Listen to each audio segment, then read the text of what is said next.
नमस्कार. Drive with भाऊमध्ये आपल्या सर्वांचं स्वागत आहे.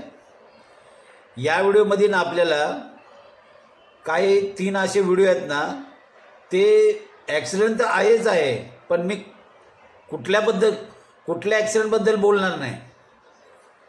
मी बोलणार आहे हेल्मेटबद्दल. दोन्ही ॲक्सिडेंट झालेत.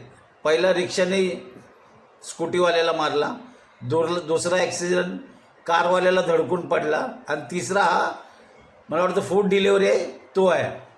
पण 2 ॲक्सिडेंटमध्ये ना तुम्हाला कळायला असेल, दोघांचा ॲक्सिडेंट झाला ना तर त्यांच्या डोक्यातलं हेल्मेट ना हे रस्त्यावर पडलं. याचा अर्थ काय होतं, ते हेल्मेट तुम्ही बरोबर बांधलं नाही. हेल्मेट तुमच्या सुरक्षेसाठी दिलेलं आहे, नुसतं डोक्यावर ठेवून ते मिरवायचं नाही. ते फॅशन नाही.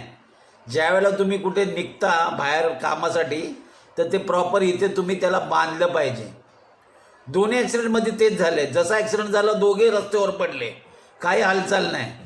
पण तो लास्टचा जो ॲक्सिडेंट आहे फूड डिलिव्हरीचा, तो ॲक्सिडेंट झाल्यावरसुद्धा पडला, पण त्याच्या डोक्यातलं हेल्मेट निघालं नाही.